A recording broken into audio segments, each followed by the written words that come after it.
저희 지금 이제 에고에이미 비긴 어게인에서 에고에이미로 쭉 가고 있는데 드디어 이제 마지막 시간입니다.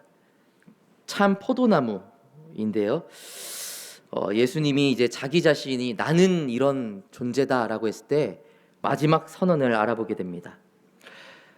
이 마지막 선언은 지난번 설교와 같이 예수님의 큰 두 개의 설교 중에 두 번째 설교에 속해 있습니다. 여러분, 이 설교가 혹시 뭔지 기억나시나요? 두 번째 설교가 뭐였는지 기억나세요? 네, 잠깐 들린 것 같은데 다락방 설교가 두 번째. 첫 번째로 예수님의 큰 설교는 산상수훈입니다. 산상수훈. 그리고 두 번째를 다락방 설교라고 불러요. 이 다락방 설교에 나와 있는 이 마지막 선언이 있는 겁니다. 이게 그래서 좀 의미가 커요.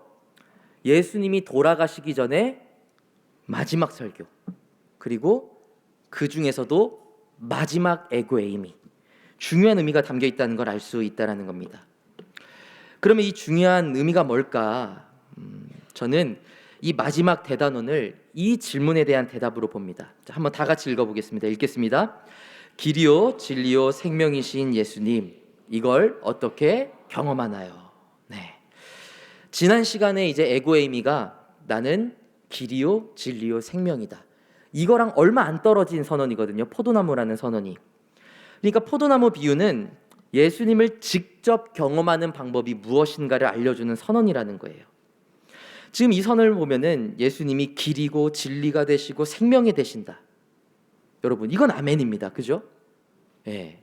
아멘은 아멘인데, 자, 그럼 이제 한번 살아봐 하면은 미간이 찌푸려지는 거예요. 살짝. 이게 어떻게 살아가는 거야?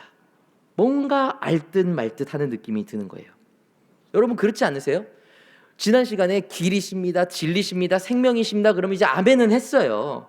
고백까지는 좋은데 그걸 삶에서 도대체 어떻게 경험하라고요? 라고 했을 때는 또 설교가 멀어지는 거예요. 여기에 대한 해답이 바로 오늘의 본문, 나는 포도나무다, 여기에서 드러나 있다는 겁니다. 그러면 도대체 이 포도나무로 우리가 뭘 어떻게 해야 진짜 예수님을 살아가면서 경험할 수 있는가? 이 선언을 알기 위해서는 오늘 말씀의 배경을 좀 알아야 됩니다. 이 오늘의 말씀에는 세 가지의 주연이 등장을 하죠. 하나님이 등장하시고, 예수님이 등장하시고, 이스라엘 백성이 등장을 합니다. 여기서 보면은 이제 여기서 하나님은 뭐라고 표현이 되느냐? 농부라고 표현이 됩니다. 하나님은 농부십니다. 그리고 예수님은 포도나무는 포도나무인데 그냥 포도나무가 아니죠. 참 포도나무라고 말씀에 나와 있습니다. 그리고 이스라엘 백성은 뭐냐?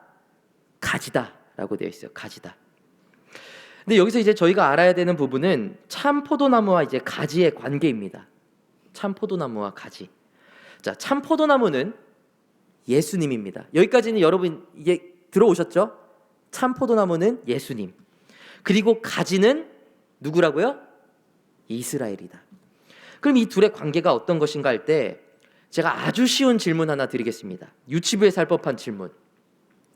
지금 이 가지가 이스라엘이라고 했는데 이 가지가 참 포도나무에서 나온 가지일까요? 아닐까요? 자, 이스라엘은 가지라고 했습니다.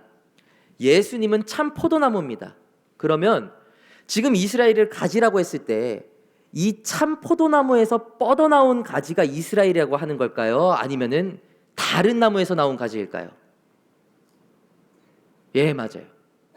다른 나무에서 나온 가지예요. 그러니까 사실상 예수님과 이스라엘은 그닥 관계가 없는 상태이다 라고 이야기를 하고 있다는 거예요. 조금 더 정확하게 이야기를 할게요. 시간이 없으니까 이사야 말씀을 좀 보도록 하겠습니다. 이사야 말씀 5장 7절 말씀인데요. 또 말씀이 안 넘어가네요. 여기서 화면에서. 네네. 이게 조금 문제가 매주 있으면 안 되는데, 네네.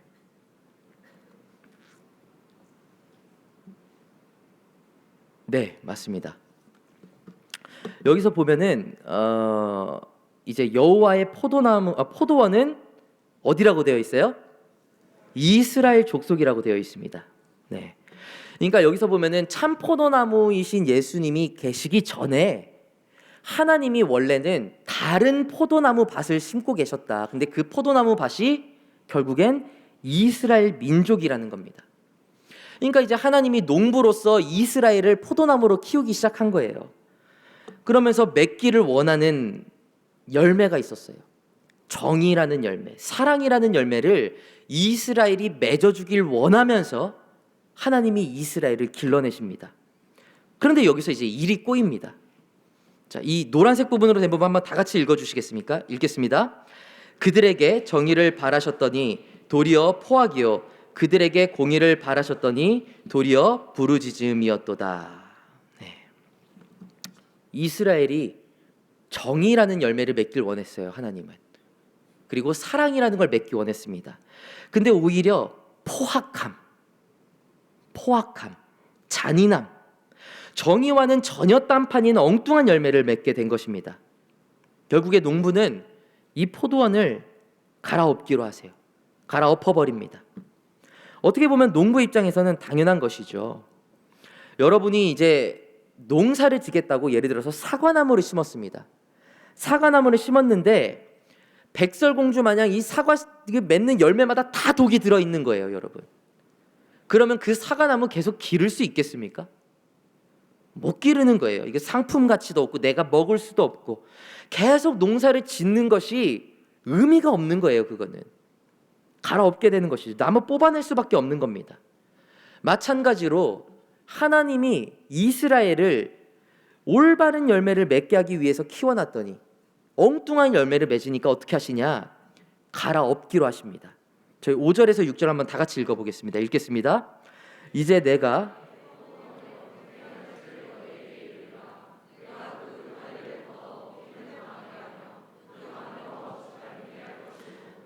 그것을 황폐하게 하리니 다시는 가지를 자름이나 북을 찔레와 가시가 날 것이며 내가 또 구름에게 명하여 그 위에 비를 내리지 못하게 하리라 하셨으니. 예, 이거는 사실상 포도나무에게 사형 선고나 다름없는 겁니다. 그냥 다 갈아엎겠다는 거예요. 그냥 없게 하겠다 하는 것이죠. 그러면 지금 이 포도나무에 있는 가지들, 이 가지들도 사실상은 죽은 것이나 다름없는 존재가 되는 것이죠. 하나님의 심판을 받아서 포도나무가 싹 다 밀려 나갑니다. 그때 막 가지들이 흔들리다가 잘려나가고 부러지고 하면서 막 후두두둑 포도원 밭에 떨어졌어요. 그러면 사실 이 가지들은 지금 당장은 가지의 모양을 하고 있겠지만 남은 결과는 하나예요. 말라 삐뚤어져 죽을 수밖에 없는 거예요. 그게 남아있는 이스라엘 민족의 운명이라는 것이죠. 그런데 이러다 보니까 하나님이 도저히 안 되겠는 거예요. 이 남은 그나마 남아서 떨어져 있는 가지들까지 다 말라 죽게 생겼으니까 농부이신 하나님께서 진짜로 제대로 열매를 맺을 만한 포도나무를 내가 다시 심어야겠다 결단을 하십니다. 그래서 기존의 이스라엘이 있던 자리에, 기존의 포도나무가 있던 자리에 진짜 포도나무, 참 포도나무를 심으세요. 그게 누구시겠어요? 그렇죠. 예수 그리스도를 이 이스라엘 땅에 심으시는 겁니다. 그리고 그런 이해 속에서 예수님이 오늘의 본문에서 놀라운 선언을 하시는 것이죠. 나는 포도나무다. 너희는 가지다. 그가 내 안에, 내가 그 안에 거하면 사람이 열매를 많이 맺나니 나를 떠나서는 너희가 아무것도 할 수 없음이라.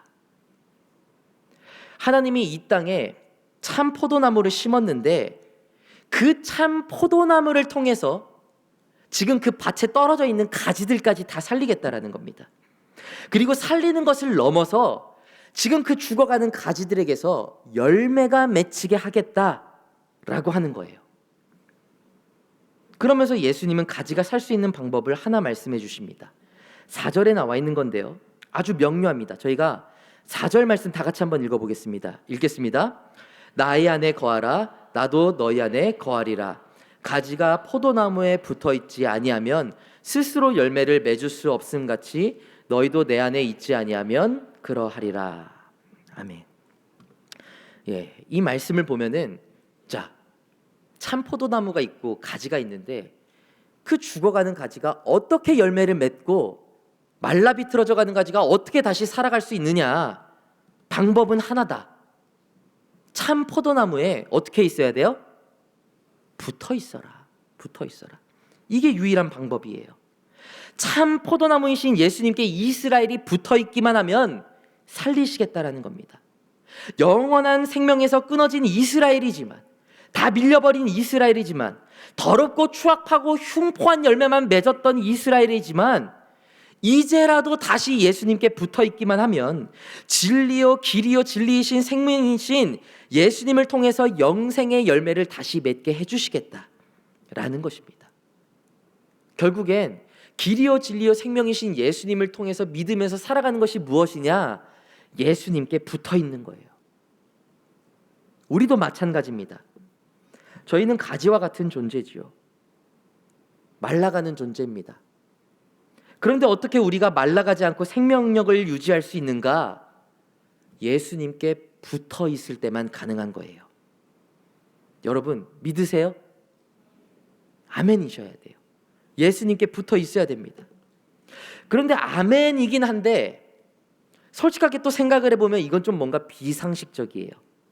이게 어떻게 가능합니까, 여러분? 포도나무가 있고 가지가 있어요. 어떻게 하면 붙어 있을 수 있어요? 뿌리 없는 가지가 어떻게 막 열매를 맺으면서 살 수 있겠습니까? 이 가지를 참 포도나무에 아무리 갖다 대보세요. 아무리 가까이 가져가 보세요. 갖다 대놓고 스카치 테이프로 붙여보세요. 열매가 맺혀요? 안 맺히는 거예요, 여러분. 뭐 블루투스도 아니고 이게. 포도나무가 있고 가지가 있는데 뭘 어떻게 붙여야 이게 열매를 맺냐는 거예요. 맺을 수가 없는 겁니다. 안 되는 건 안 되는 거예요. 그런데 여러분 여기서부터 잘 들어주셔야 됩니다. 이 말라 비틀어져 있던 가지, 이전에는 추악하고 더럽고 상처 입히기만 하는 열매만 맺혔던 그 가지가 포도나무와 붙어 있으면서 열매를 맺으며 생명을 얻으며 살아갈 수 있는 방법이 딱 한 가지가 있습니다. 그게 뭐냐? 바로 접목이라는 거예요. 접목. 여러분 접목이라고 들어보셨어요? 접목? 접목이 뭔지 아세요? 접목이라는 건요, 본래 나무가 있으면 그 나무와 전혀 상관없는 가지를 가져와서 갖다 붙이는 게 접목이거든요. 강제로 나무에 연결시켜서 나뭇가지가 이 나무로부터 영양분을 받도록 하는 방법, 그게 접목입니다. 근데 이 방법이 재밌어요. 어떻게 해야 되느냐? 나무를 잘라내야 됩니다. 자, 사진을 한번 보시죠. 네. 기존에 멀쩡히 있던 잘 자라는 나무가 있습니다. 근데 뭔가 죽어가는 이 가지를 살리려면 어떻게 해야 되느냐? 멀쩡한 나무의 일부를 잘라내야 돼요. 그리고 그 잘라낸 부위에 또 가지를 잘라내서 그 부분을 붙이는 겁니다. 그리고 그 부분을 칭칭 감는 거예요. 떨어지지 않도록 상처와 상처를 붙이는 겁니다. 이스라엘 시대 때도 이렇게 접목을 했다고 해요. 이제 이스라엘 시대 때는 붕대를 감지 않고 진흙 같은 걸로 이렇게 꽉 묶어놨다고 합니다. 이렇게 하면은 신기하게도 이 가지에서 새로운 잎이 나고 새로운 열매가 자라기 시작한다라는 거예요. 이 가지가 예전에 맺었던 열매들이 맺히는 게 아니라 이 나무가 맺는 열매가 맺히기 시작한다라는 겁니다. 나무와 전혀 관련이 없는 가지가 살아갈 수 있는 유일한 방법이 이 접목이라는 거예요. 그리고 바로 이 지점에서 포도나무가 가지를 살릴 수 있는 방법은 단 하나입니다. 한번 다 같이 읽어주시겠어요? 읽겠습니다. 포도나무의 상처로부터, 그리고 가지의 상처로부터. 네. 참 포도나무 그리고 가지, 이 두 가지에 전혀 상관없는 두 존재가 하나로 붙어서 열매를 맺고 살아갈 수 있는 방법은 무엇인가? 참 포도나무의 잘려진 부분이 가지의 잘려진 부분과 맞대어지고 단단히 묶이는 것, 그것만이 정말로 붙어서 살아갈 수 있는 유일한 방법이라는 거예요. 그냥 가까이 있는 것만으로는 안 돼요. 상처와 상처가 만나야 살아날 수 있는 겁니다. 그러면 여기서 질문을 해야 됩니다. 가지의 상처는 뭐고 포도나무의 상처는 뭘까? 도대체 무엇이 잘려나가는 거고 무엇이 맞닿아야 하는가? 먼저 포도나무와 닿아야 하는 가지의 상처. 여러분, 이 접목을 하려면 가지도 잘라내야 될 거 아니에요. 이 가지의 상처는 뭘까? 이건 상대적으로 너무나 쉽습니다. 그냥 우리들이 살면서 가지게 되는 상처들, 그 상처가 참 포도나무신 예수님께 닿아야 되는 거예요. 우리들은 살아가면서 각자 상처를 가집니다. 인간으로서 살다 보면 누구나 상처를 가지게 되어 있어요. 모양이 각자 다르죠. 크기도 다릅니다. 보이는 상처가 있고 보이지 않는 상처가 있습니다.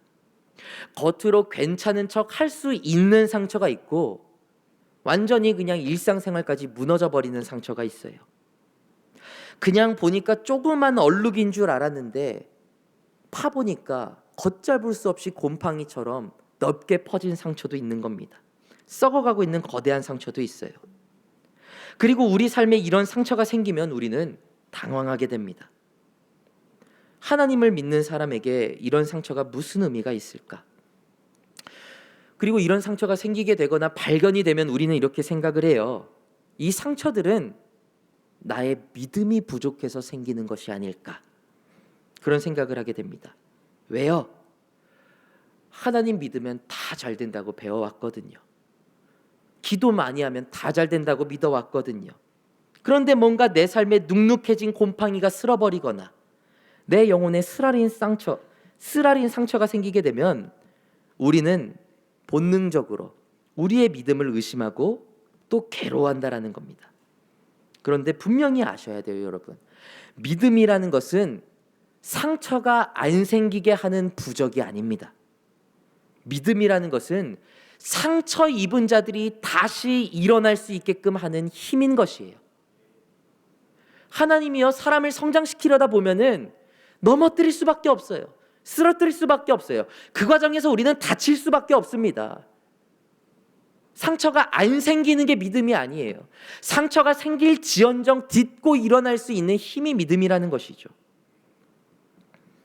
상처는 오히려 우리의 믿음을 증명하는 통로고 하나님이 우리를 살리신다는 것을 경험하는 통로가 된다는 겁니다. 오늘의 선언이 바로 그것이죠. 하나님이 가지를 살리시겠습니다. 하나님이 가지인 우리를 살리시겠대요. 그런데 그 가지가 어떻게 살아요? 무엇을 통해서 살아나요?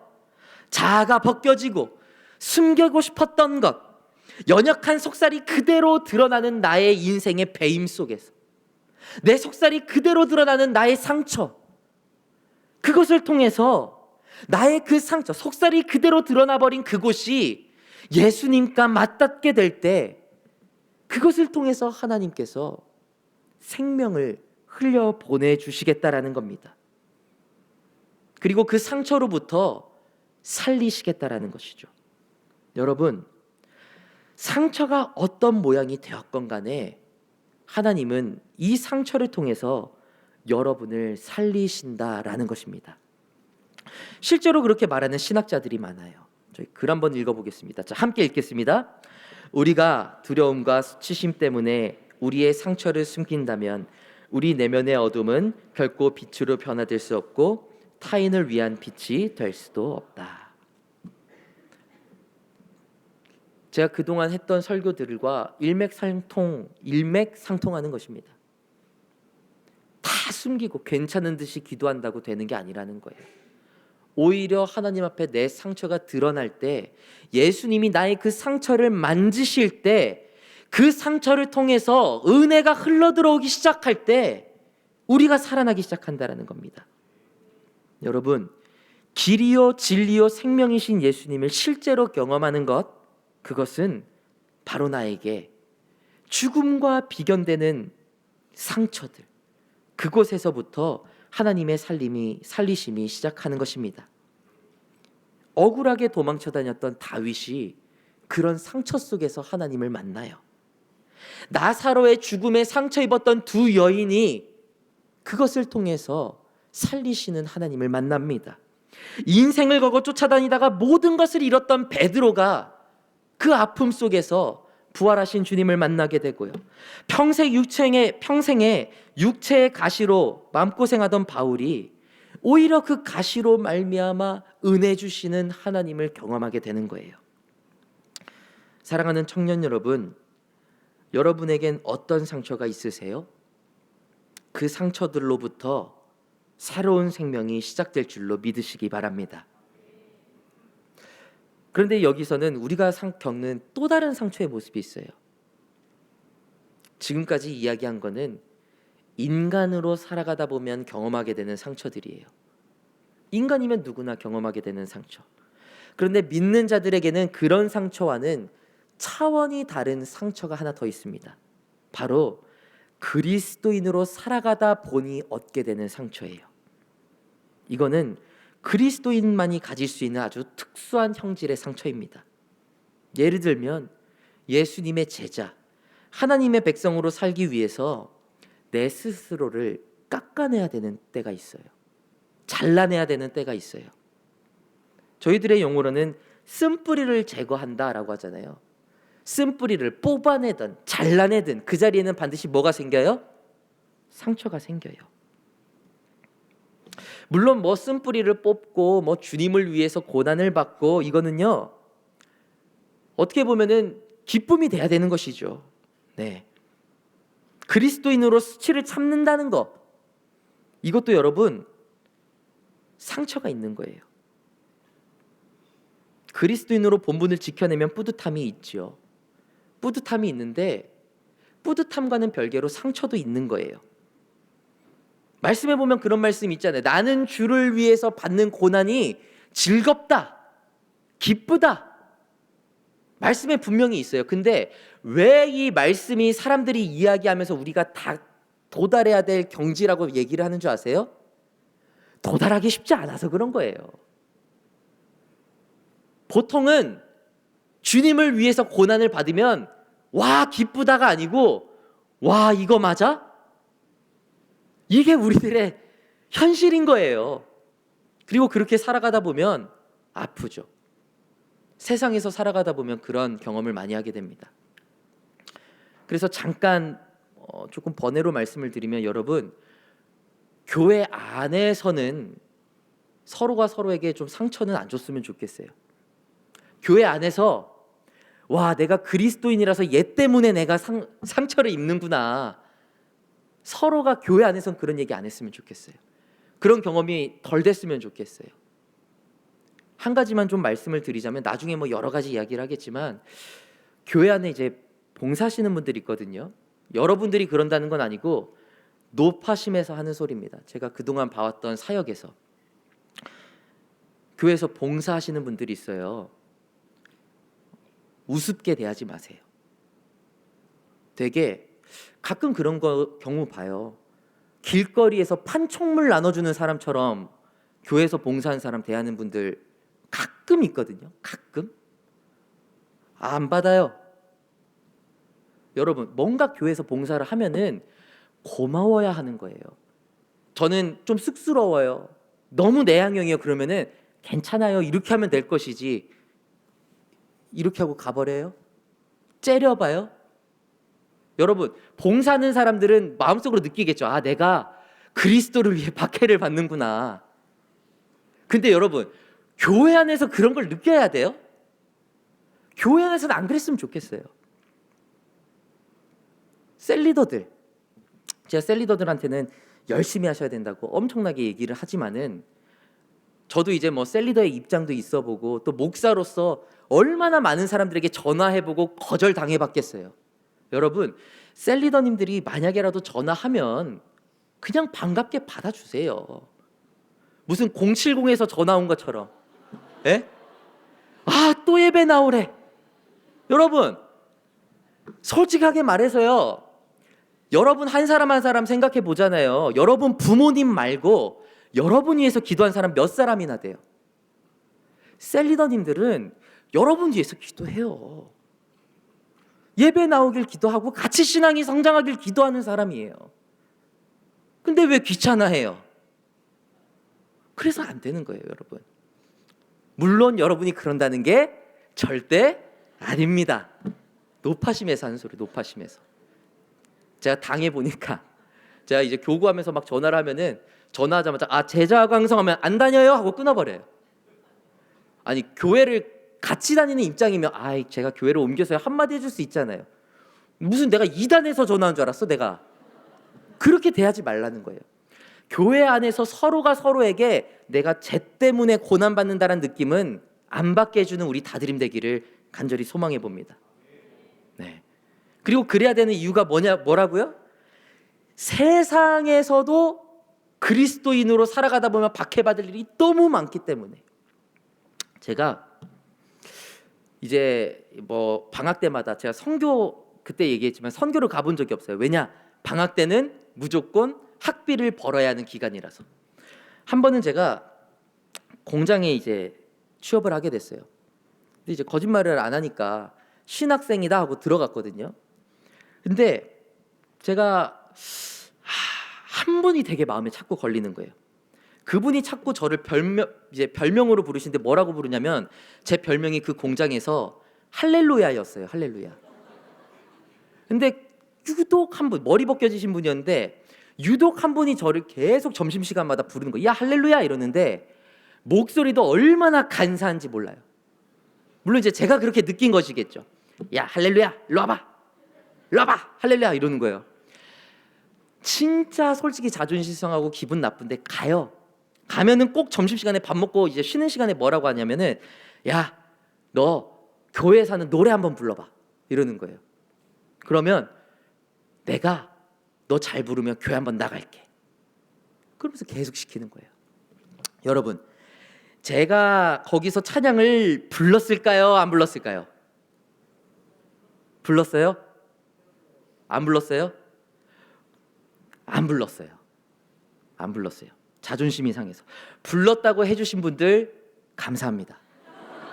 네, 저를 그렇게 순수하고 맑은 그런 사람으로 봐주신 거니까 너무 감사하고, 그리고 당당히 아까 저쪽에서 안 불렀어요 하신 분 정확하게 봐주셔서 고맙긴 한데 조금 그래요. 네. 근데 사실 제가 뭐 부르고 안 부르고 고사하고 그냥 나이 떼고 한판 붙고 싶더라고요. 이게 여러분 솔직하게 말해서 기독교인이고 아니고를 떠나서 사람 대 사람으로 시킬 짓이 아니잖아요.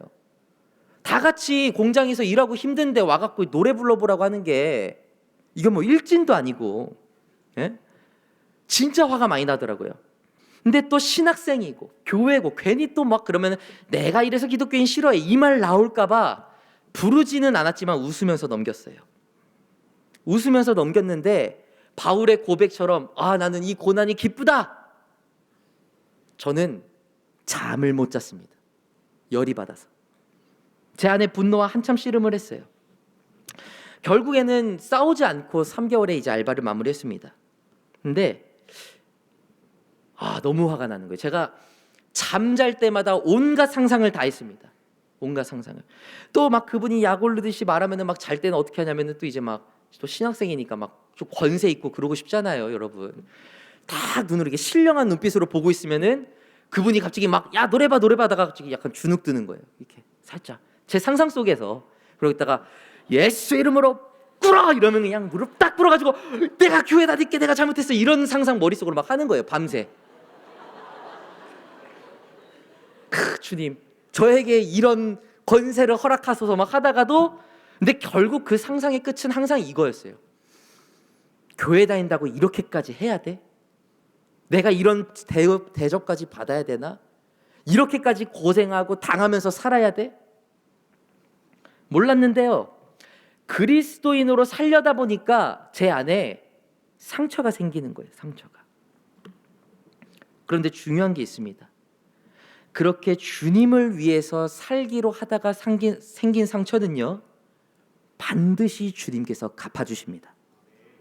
오히려 그 상처가요, 주님을 위해서 내가 뭔가를 했을 때 받았던 상처가 그때 당시에 쓰라리고 아파요.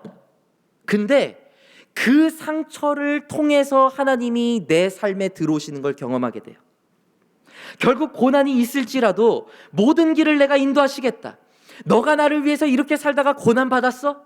그럼 이제부턴 내가 너를 인도할게 하시는 주님을 경험하게 된다라는 것입니다. 여러분, 주님을 위해 박해를 받고 생긴 상처는 결코 헛된 상처가 아닙니다. 한번 이 글도 한번 같이 읽어봤으면 좋겠어요. 또 안 나오는데요? 네, 한번 다 같이 읽어보겠습니다. 읽겠습니다. 마지막 날에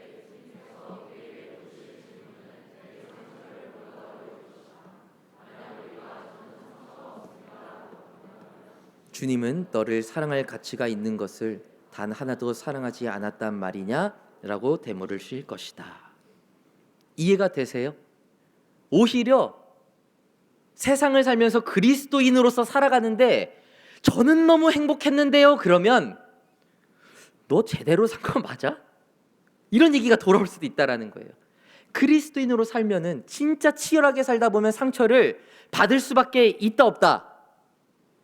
받을 수밖에 없다라는 것이죠. 제가 질문이 좀 이상했네요. 있다 없다. 예.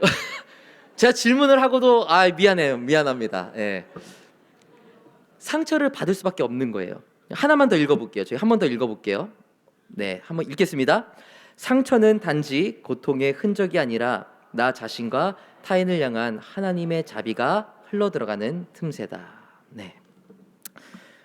이러나 저러나 여러분의 삶에 상처가 생겼다는 것은 하나님이 살리실 때가 되었다는 사인으로 여기시기 바랍니다. 여러분의 삶에 상처가 생겼어요. 왜 이러지가 아니라 이때야말로 내가 하나님을 붙들고 하나님이 주시는 힘으로 살아가야 되는 때구나. 하나님을 향한 갈망이 더 일어나고 열망이 더 일어나는 우리 청년들 되시기를 간절히 축원합니다. 그런데 이 영혼의 접목, 지금 가지의 상처에 대해서 알아봤잖아요. 근데 이 가지가 살아나기 위해서는 한 가지 더 필요한 게 있어요. 여러분, 가지의 상처 말고 무슨 상처가 필요해요? 포도나무의 상처가 필요한 거예요. 포도나무의 상처. 그렇잖아요, 여러분. 가지를 살리겠다고 여러분이 가지를 막 칼로 깎았어요. 속살 부분 싹 드러났어요.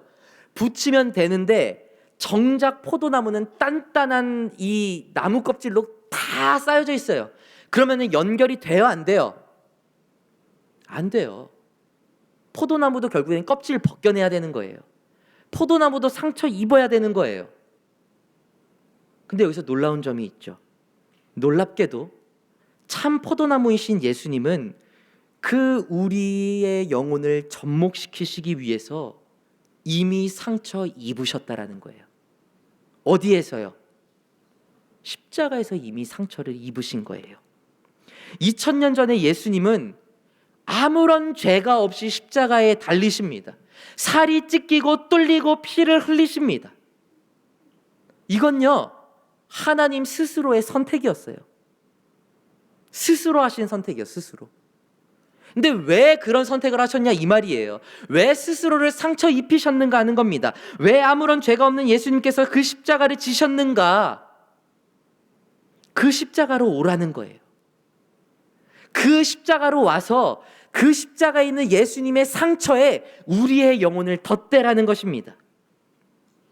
우리의 영혼이 진짜로 정말로 살아나기 위해서는 예수님의 살이 깎여져 나가야, 그리고 그것에 우리의 상처가 닿아야 그것에서부터 우리에게 영원한 생명, 조회라는 것이 흘러 들어오기 때문에 예수님은 스스로 상처 입으시기로 결단하시고 실제로 십자가에서 고통을 감수하신 것입니다. 여러분, 저희가 기독교에서 생활을 하다 보면 늘 십자가가 우리 신앙의 중앙에 있는 것을 보게 돼요. 교회를 상징하는 아이콘도 십자가죠. 왜 어디서나 십자가가 강조됩니까? 이 십자가야말로 우리를 살리시기 위해서 전혀 그럴 필요 없는 포도나무가 스스로를 상처 입힌 사건이기 때문이에요. 참된 사랑의 유일한 증거가 되어주시기 때문입니다. 우리를 접붙이시기 위해서, 우리를 살리시기 위해서 스스로 틈새를 내신 거예요. 그게 십자가인 겁니다.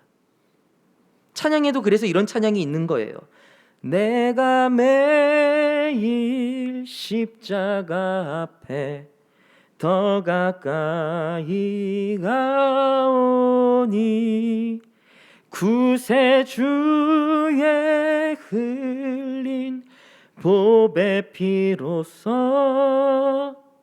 나를 정케 하소서. 이전에 나는 더러운 열매만 맺는 가지였어요. 뜯겨져 나갔어요. 내가 낼 수 있는 것이라고는 상처 주는 것, 더러운 것, 추악한 것. 그런데 그 십자가에 나아가서 내 삶의 상처들, 하나님을 위해서 살아가다 보니 얻게 된 상처들을 그 십자가 앞에 내어놓다 보니 그 십자가에서 나를 정케 하는 보혈이 흘러 들어오는 것입니다. 여러분, 십자가로 나아가는 한 주가 되시길 바랍니다. 이 십자가는 우리의 소원을 들어주는 부적이 아니에요. 이 십자가는 정말 이렇게 부족하고 악독하고 더러운 열매밖에 못 맺는 나, 아무리 잘하려고 해봐도 점점 약해지고 악해지고 무너지는, 힘이 빠져가는 나, 메말라갈 수밖에 없는 나, 결국에는 말라 삐뚤어져서 장작불에 던져지고야 말게 될 그런 나, 절망적인 나. 십자가는 우리의 소원을 들어주기 위한 부적이 아니라 그런 부족한 나를 살려보겠다고 스스로 상처 입으신 사랑이요 구원의 시작일 줄로 믿으시기 바랍니다. 여러분, 정말로 여러분의 한 주 속에 십자가가 있어야 돼요. 십자가가. 여러분의 삶의 순간순간에 십자가가 떠오를 때, 그리고 그 십자가 앞에 감격하게 될 때, 그 순간이 길이요 진리신 예수님, 그 예수님과 만나게 되는 시간입니다. 다른 게 아니에요. 여러분, 그냥 순간순간 십자가를 생각하세요. 근데 그 십자가가 내가 이거 일이 안 풀리는데 십자가 가져와야지. 십자가 갖고 이제 일일이 풀리겠지. 여기는 야간이죠. 죄송합니다. 이거는 여러분 부적이라니까요. 그거는 부적이에요. 그게 아니고 죽어가는 나를 살리신 십자가가 내 삶에서 매 순간 고백되어지고 깨달아질 때, 그 순간 우리의 영혼이 살아나는 순간이라는 겁니다. 그게 길이신 예수님을 따라가는 순간이에요. 그게 진리이신 예수님을 바라보는 순간이에요. 그게 생명이신 예수님을 우리가 만나는 순간이에요, 여러분. 그렇게 살아가야 그리스도인인 것입니다. 말씀을 마칩니다. 여러분, 이제 에고에이미의 마지막 선언에 왔습니다. 그리고 이 마지막 선언에는 십자가 달리기 직전에 마지막으로 한 설교에서 자신의 십자가의 의미를 말씀하신 선언이에요. 나는 십자가를 진다. 그런데 그 십자가는 너희들을 살리기 위한 것이야 라는 것을 마지막으로 말씀하고 가신 것입니다. 여러분, 그 놀라운 사랑의 선언을 우리가 한 주간에 깨달으며 살아가시기 바랍니다. 네, 저희가 그냥 찬양으로 나갔으면 좋겠습니다.